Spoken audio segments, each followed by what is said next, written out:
Hello and welcome to The Extras. I'm Tim Millard, your host. And joining me today are animation historian Jerry Beck and, of course, George Feltenstein of the Warner Archive. Hi, guys. Hello, gentlemen. Great to be with you. Yep. Well, next I thought we'd go back to 1966 and a TV series called Frankenstein Jr. and the Impossibles.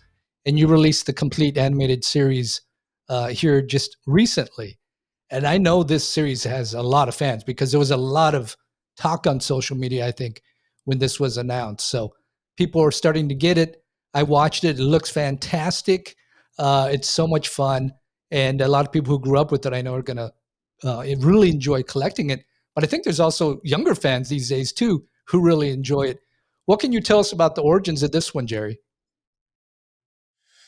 Well, this was the beginning of the superhero craze of that period, and it was also the era of the Monkees, pop music, the Beatles, and the Impossibles section of it is obviously a parody of the superheroes and the rock groups putting it together. This was before they did Josie and the Pussycats, before Filmation did the Archies and all that. This was an early, probably the first of that sort of thing.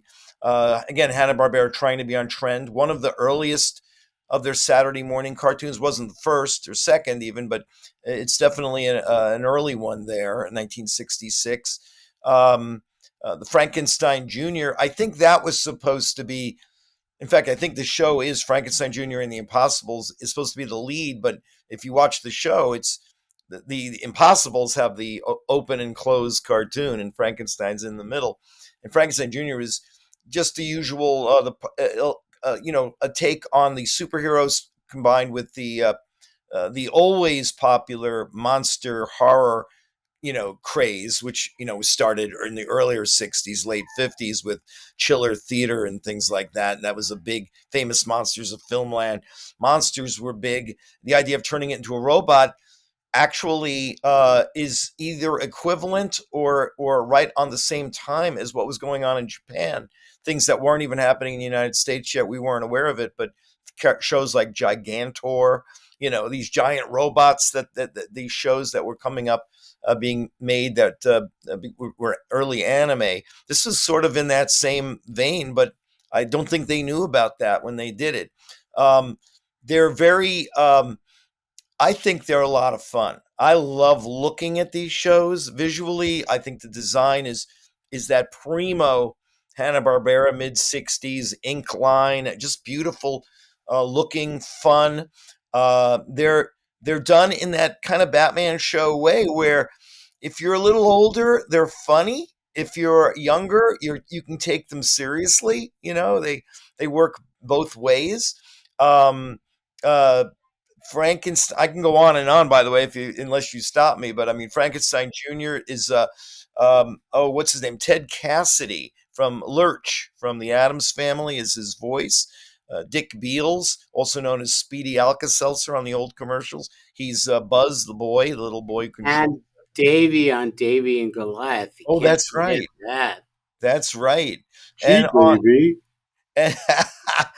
And on the what I love about the show, amongst all the things, it is one of the coolest opening segments with Paul Frees doing like a narration about right, and just the graphics, the design of stuff, even on the end titles, it's all very modern, hip, not like any of the other Hanna-Barbera shows of that era.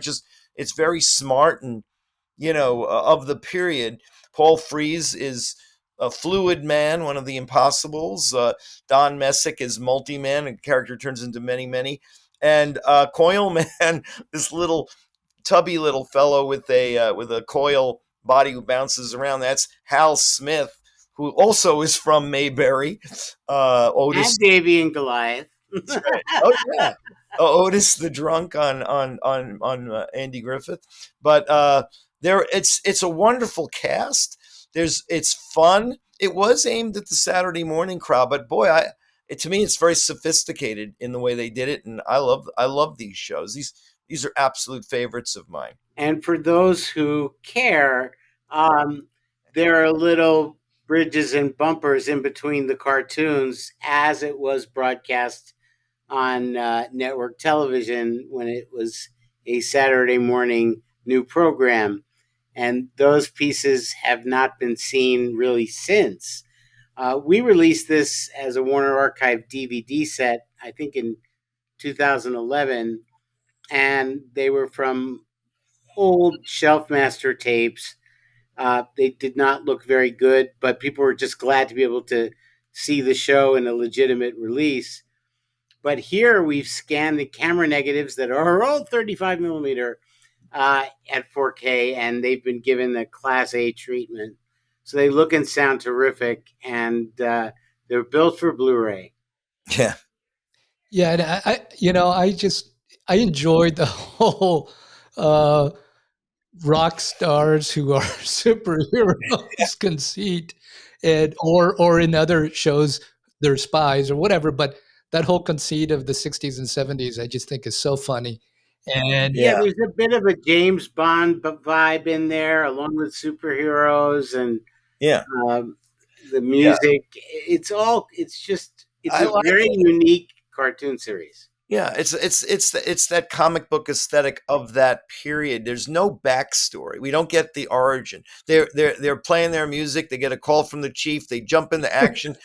No more needs to be known. It's just that's just what the premise of the show. And next thing you know, they're battling a prehistoric creature or something. And the villains are very clever. They came up with different ideas for the villains in each episode. It's fun. Fun is the word. yeah, and I mean, Coil Man, I think, is the one that amuses me the most. But it's very funny how they figure out how to use him in each of those Yes. tasks. I Yeah. mean, Fluid Man, you kind of get okay, he can turn into water and all, but it's just fun. And because, like you said, it was meant for Saturday morning, it's got that youthfulness to it.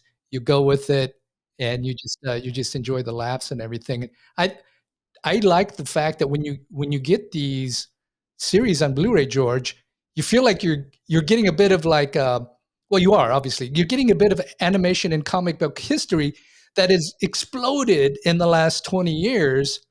Um, but this is like, hey, those who are watching this or those who want to know a little bit about the early days, these are the shows you want to get, and you've never seen them look this good, number one, Yeah. or sound this good as well, and you can really now enjoy them for the way they were made for the audience and as a just a fan of animation. So these are great. Well, I hope you enjoyed that video with Jerry Beck and with George. If you are enjoying these videos, maybe check out some of the other ones from our discussion here on the YouTube channel. And if you're enjoying these videos that we do with George, Jerry, where we talk about animation, or with George talking about classic film and other TV series, be sure and subscribe. That way you get the information when we post a new one. I don't always put them out on any specific schedule, so that way you'll be alerted when we have something new to talk about. Thanks for watching.